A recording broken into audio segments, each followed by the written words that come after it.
Muchísimas gracias por estar en sintonía con nosotros en este segundo momento del programa. Después de los comerciales, regresamos para analizar el tema Cuba, la repercusión de las declaraciones del presidente Donald Trump, precisamente lo que está ocurriendo en La Habana, la resistencia por parte del régimen y la represión que hemos visto en las últimas horas. En este momento vamos a hablar precisamente de Cuba con Joe Suárez, periodista cubano radicado precisamente en el exilio. Joe, te agradezco de verdad mucho de corazón que hayas podido estar con nosotros en el programa. Gracias a ti por la invitación.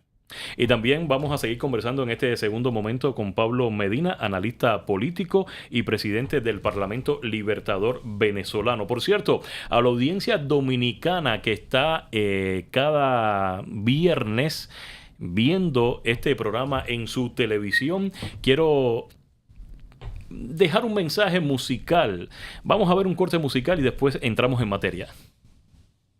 Que se lleven todo lo malo, que se vaya, que se vaya. No aguantamos más los palos, que se vayan ya. Porque el pueblo sufre y calla, que se vayan, que se vayan. Que se lleven la metralla, que se vayan ya. Rezo a Dios todos los días, que se vayan, que se vayan. Hasta que llegue la alegría, que se vayan ya.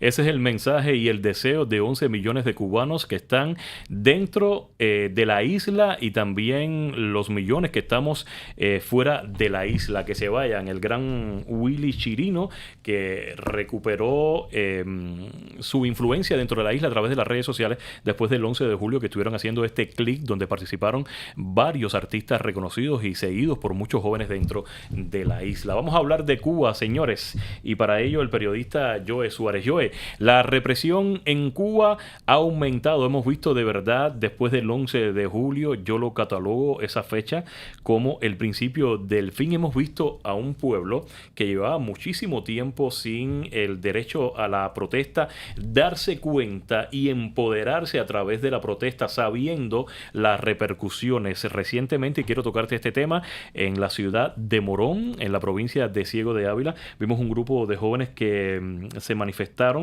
o gran parte de la ciudad, pero un grupo de jóvenes entraron a la sede del Partido Comunista de Cuba, incendiaron la sede y lamentablemente la policía política disparó contra un joven. ¿Y por qué te hablo de esto?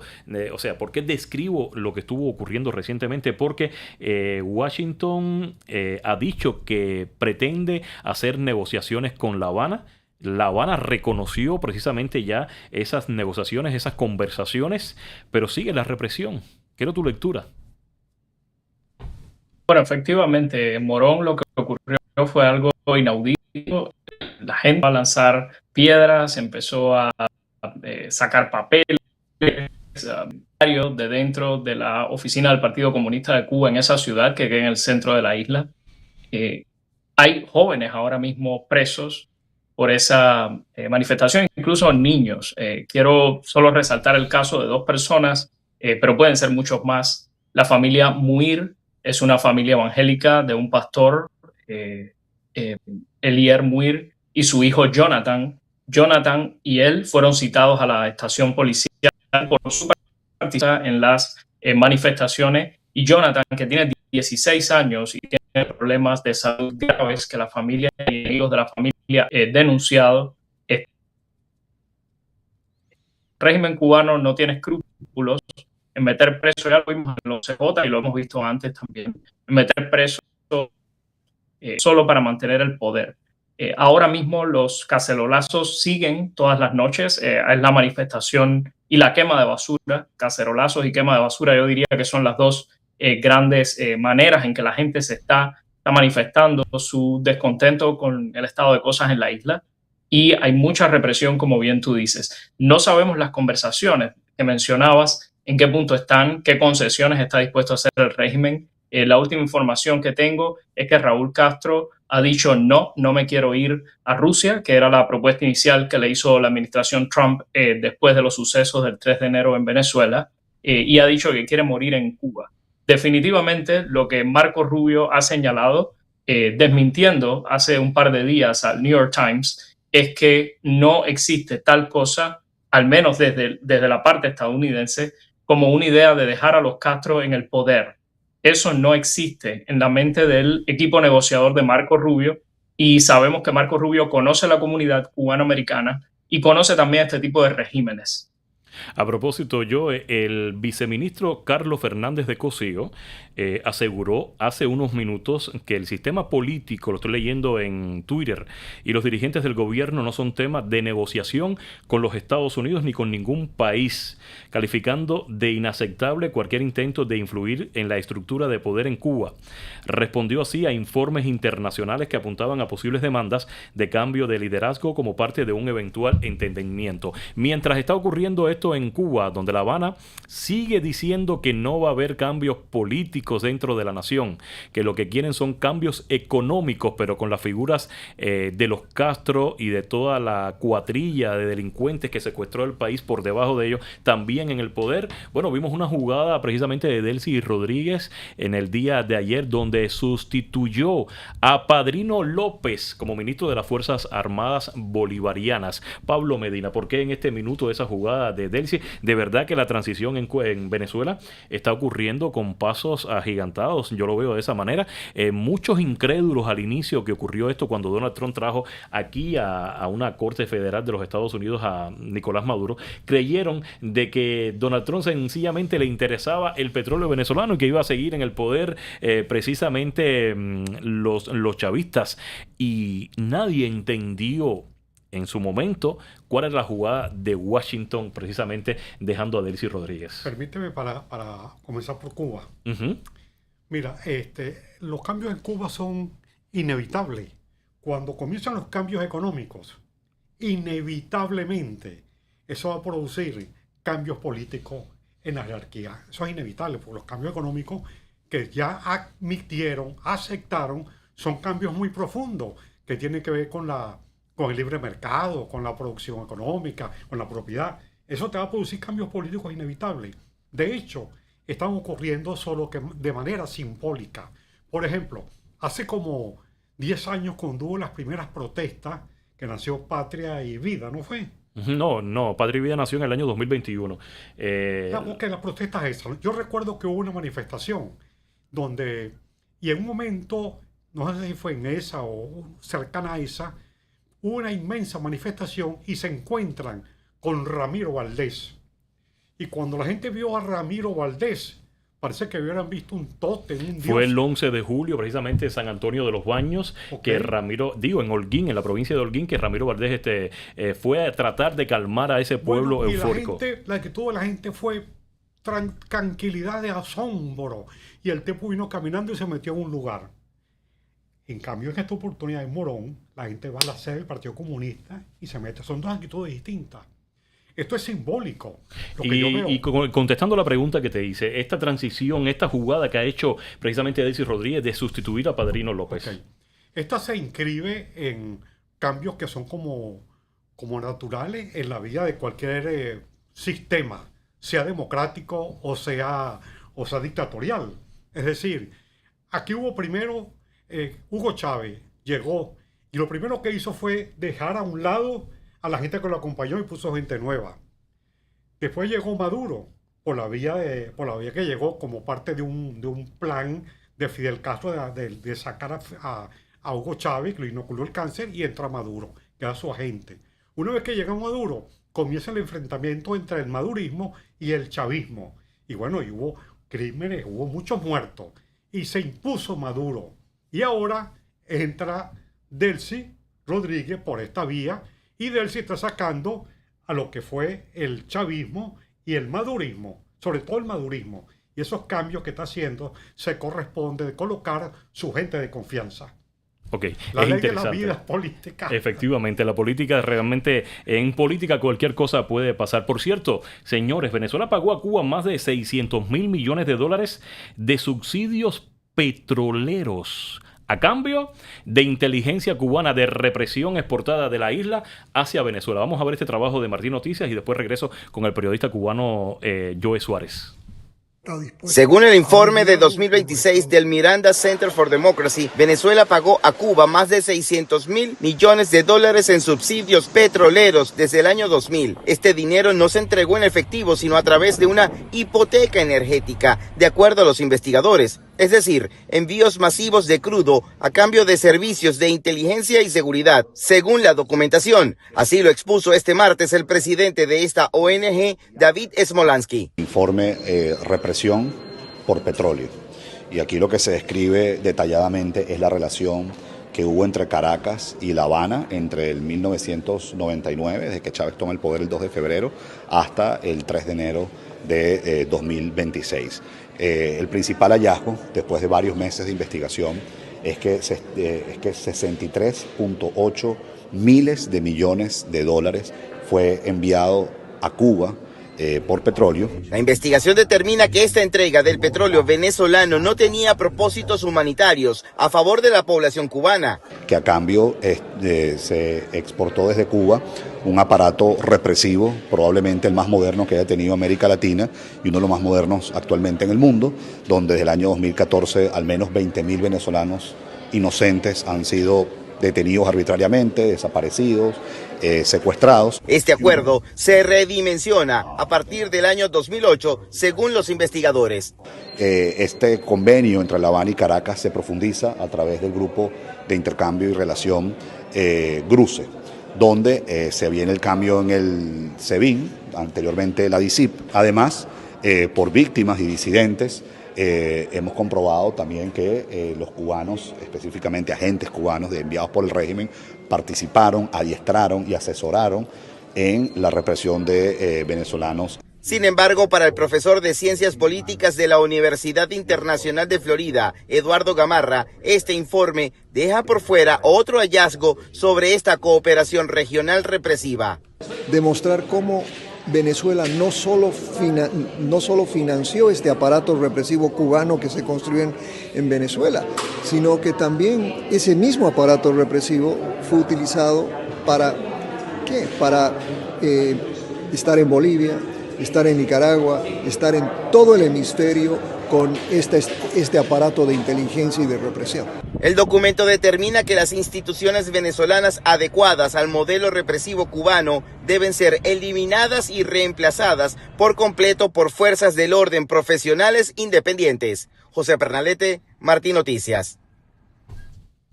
Regresamos a la sala Zoom. Ahí está Joe Suárez. Joe, $600.000 millones.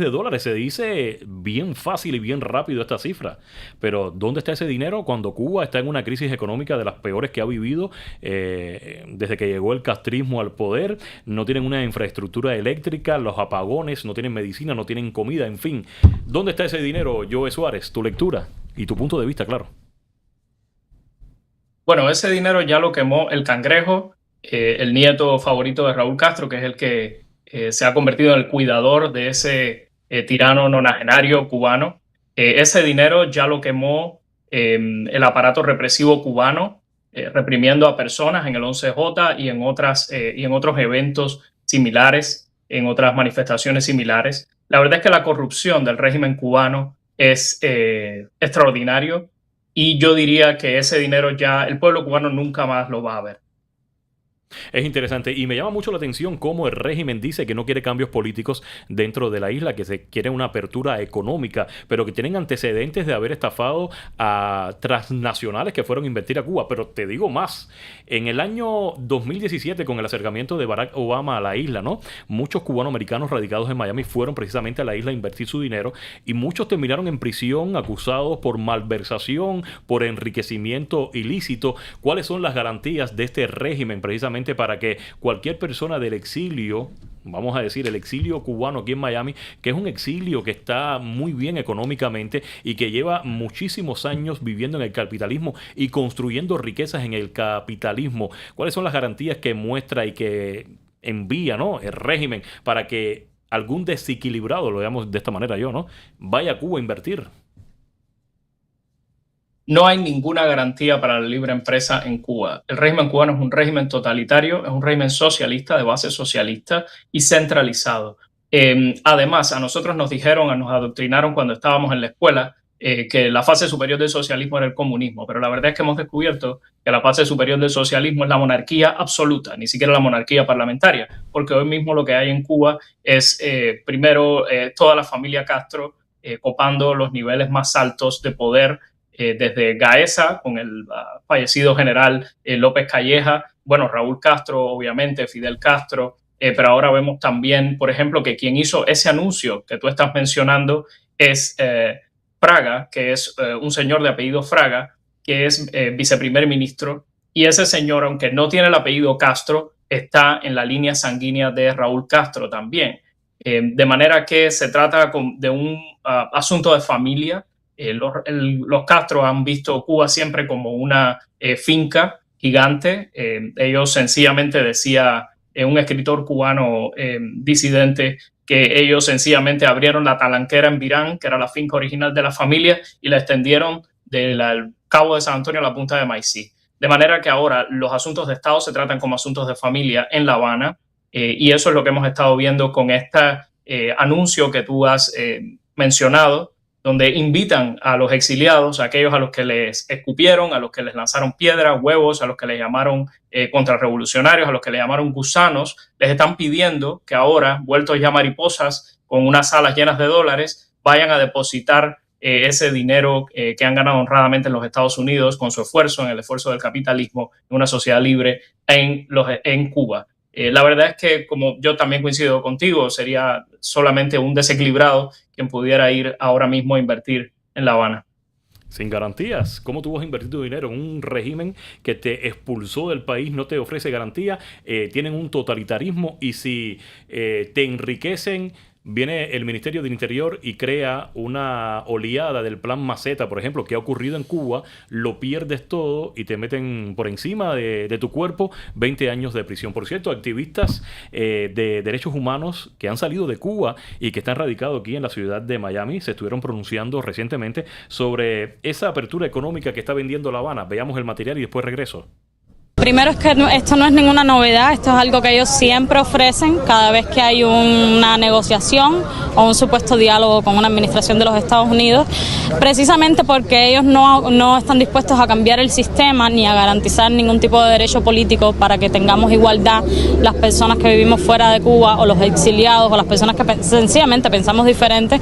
Es tan fácil de retirarlo como que mañana cambie la administración. Por lo tanto, yo espero que las personas que viven aquí no vuelvan a caer en este engaño como lo hicieron durante la administración Obama muchos, y que muchos invirtieron y perdieron sus negocios en cuanto ellos se retractaron, porque lo que ellos no están dispuestos es a perder el control. Sabemos que esa ayuda, a quien va a ayudar es la dictadura castrista, igual que cuando México manda petróleo o cualquier otro tipo de ayuda supuestamente humanitaria, termina en las barrigas de los dictadores, en la barriga de los generales que se nutren de esa dictadura, no llega al pueblo. Es por eso que la dictadura tiene 18.000 millones de dólares en efectivo. Cubanos que viven en el exilio, si pensamos diferente a Mariela Castro y a Raúl Castro, no podemos entrar en Cuba. Eso es injusto. Pero no solamente el régimen nos lo prohíbe, por parte de los Estados Unidos somos el único grupo en todos los Estados Unidos que tiene un decreto presidencial en su contra para que no entremos en nuestras aguas, para que no molestemos al régimen, para que, entre comillas, no dañemos las relaciones internacionales. Esas son cosas injustas y lo que estamos pidiendo es, reclamando el derecho ese a volver y pidiendo al gobierno de Estados Unidos que haga una sección en ese decreto para que actividades de la primera enmienda de protesta o actividades humanitarias no estén limitadas y no se discrimine a los cubanos que pensamos diferente al régimen de Cuba.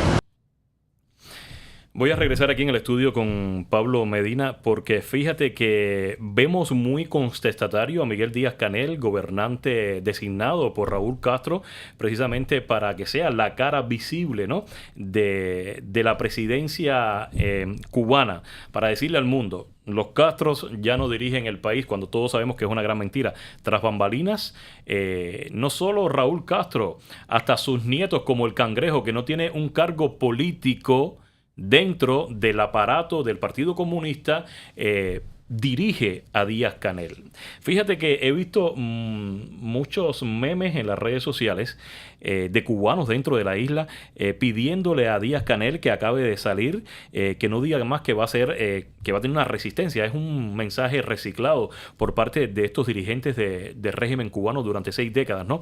Resistir ante el gobierno de los Estados Unidos, con ese tono, con esa cadencia a la hora de decirlo y todo, Pablo. Mucha gente está pidiéndole a Díaz-Canel que acabe de hacer lo mismo que hizo Maduro, pararse quizás en la Plaza de la Revolución y gritarle al gobierno estadounidense: vengan por mí, cobardes. Después que lo hizo Maduro, está aquí en la ciudad de Nueva York, precisamente en una cárcel federal. Ellos no quieren la transición, ya lo acaban de decir, no quieren cambios políticos dentro de la isla.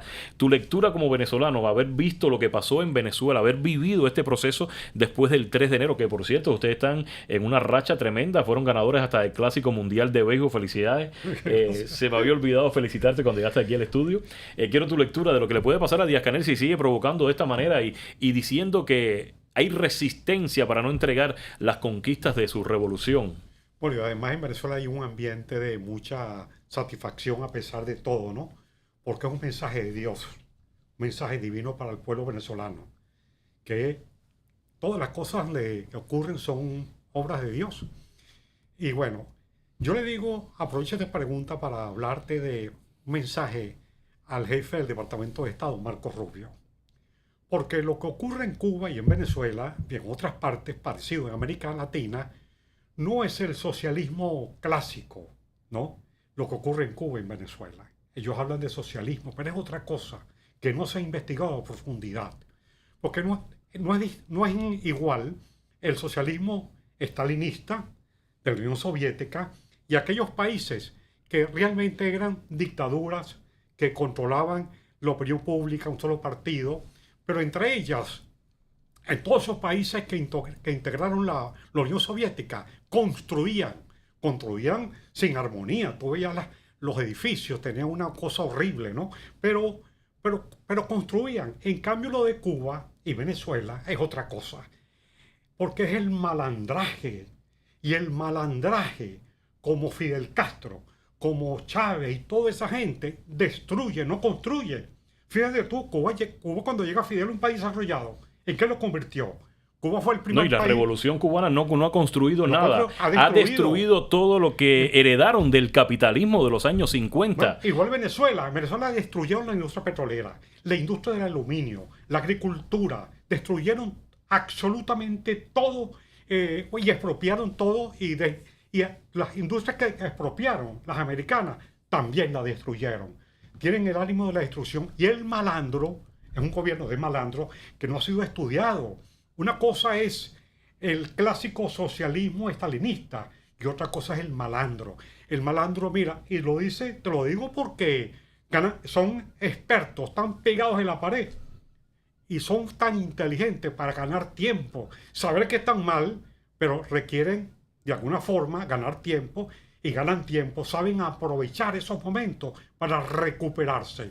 De tal forma que yo se lo digo porque tienen aquí aliados, aquí en Estados Unidos. Tanto Cuba como Venezuela tienen aliados. Y además Cuba, que ya lo hizo en una oportunidad cuando se sentó a conversar con Barack Obama, ganó muchísimo tiempo y pueden estar yéndose también por ese carril porque saben que ahora vienen en noviembre las elecciones de medio término donde se juega la mayoría, ¿no? El Partido Republicano se está jugando la mayoría en ambas cámaras del Congreso. Y si llegaran los demócratas, este país está muy dividido, está polarizado y estoy más que convencido, siempre lo he dicho en mis espacios, que si llegan los demócratas a ganar la mayoría en ambas cámaras, precisamente puede ser una válvula de oxígeno no solo para Venezuela, sino también para Cuba. Por eso le recomiendo al jefe de Seguridad de Estado, Marco Rubio, que tiene que ganar por nocaut en Cuba y estar pendiente de Venezuela de esos cambios. Porque en Venezuela va a haber cambios. Esos cambios son en la superestructura, como dicen ellos. Pero realmente un cambio verdadero va a pasar por un pueblo en la calle y nosotros vamos a estar ahí. Me encanta cada vez que vienes al programa y que te diriges precisamente a autoridades del gobierno de Estados Unidos con esos mensajes y además con la certeza de que vas a estar en ese cambio que tiene tu país, porque de verdad que has luchado muchísimo, al menos aquí en el exilio y también dentro de Venezuela, para acabar con ese chavismo. En los minutos finales quiero regresar a la sala Zoom y quiero hacer una pregunta de peso precisamente al periodista Joel Suárez. Estamos viviendo el año 2026, comenzó muy fuerte, por cierto, el 2026, 3 de enero, fueron por Maduro, ahora decapitaron por completo la estructura del poder iraní, aunque, bueno, el tema iraní es un poco complicado porque esos ayatollah tienen muchísima cadena de mando por debajo del líder supremo para mantenerse o para hacer resistencia. Y la pregunta es la siguiente: ¿este 2026 será el año del cambio en Cuba o será el año que Cuba terminará de hundirse con estos gobernantes comunistas en la nación? Bueno, yo creo que si va a ser el año del cambio, debe ser antes de noviembre. Como bien tú has dicho, el régimen cubano tiene mucha esperanza de que los demócratas ganen. Como ocurre siempre, es relativamente normal. Lo extraordinario sería que en una elección de medio término el partido gobernante ganara una mayoría en las dos cámaras. Es lo normal, generalmente las pierden. Ahora, lo que habría es que ver por cuánto, si por mucho o por poco. Si se puede negociar con algunos demócratas con sentido común para mantener la presión sobre estos regímenes que hacen el vecindario mucho más invivible para los Estados Unidos. Porque recuerda que las bases chinas de radares están en Cuba. Y recuerda que la influencia del espionaje ruso e iraní también, hay relaciones hasta con Hezbollah, con grupos islamistas horribles que lo que hacen es terrible en Medio Oriente y en otros países. También está en Cuba. O sea, es un problema Cuba para la seguridad nacional de los Estados Unidos y está en el interés nacional de los Estados Unidos y especialmente del movimiento America First, que es el movimiento que es el alma de la gran alianza, la gran coalición que llevó a Trump a una victoria en su segundo término. Está en el interés de esa alianza y de los Estados Unidos que haya un vecindario mucho más seguro. Para eso Cuba debe caer. Ahora, si cae este año, debe caer antes de noviembre, o los grandes cambios deben ocurrir antes de noviembre. La verdad es que Marco Rubio y su equipo están en una carrera contra reloj. El régimen lo sabe y fíjate que ahora acaban de recibir una flotilla en la cual, que es básicamente un balón de oxígeno flotante para el régimen, de oxígeno político, de capital político y también, bueno, de las cosas que le lleven, alimentos y eso que sabemos que no van a llegar a las madres necesitadas de los barrios ni a los desamparados de ese 89% de la población cubana que está bajo el límite de la pobreza. Y sabemos, bueno, lo interesante es que se han caído muchas caretas con esta flotilla. Por ejemplo, Greta Thunberg, que hizo su carrera de activista política pidiéndole a los países que no quemaran más combustibles fósiles, ahora se está quejando con los Estados Unidos de que no deja que Cuba queme combustibles fósiles después de el bloqueo de petróleo que los Estados Unidos impuso sobre Cuba. Un bloqueo real, sí, no ese que dicen ellos que tienen desde hace 60 años, que es un embargo sencillamente, pero el bloqueo que Estados Unidos le puso al petróleo para Cuba desde enero. Entonces, la verdad es que son momentos en los cuales se están cayendo caretas y en los cuales es importante que haya una aceleración de los eventos, porque efectivamente el régimen es muy experto en comprar tiempo, muy, muy experto en eso. Llevan 67 años y hay que reconocerlo, burlándose del gobierno de los Estados Unidos. El bloqueo o el embargo por parte del gobierno estadounidense, el Congreso de Estados Unidos, ellos han aprendido a burlarlo y a sobrevivir. Señores, el tiempo en radio y en televisión es demasiado rápido. Te agradezco muchísimo, Joel Suárez, periodista cubano, por haber estado conmigo. Te invito para otras oportunidades aquí en el espacio y también como siempre, al amigo Pablo Medina, analista político y presidente del Parlamento Libertador venezolano. Le colocamos el punto final. Recuerde que esto fue Frente a Frente, donde las verdades no se maquillan. Regrese la próxima semana. Le estaré esperando.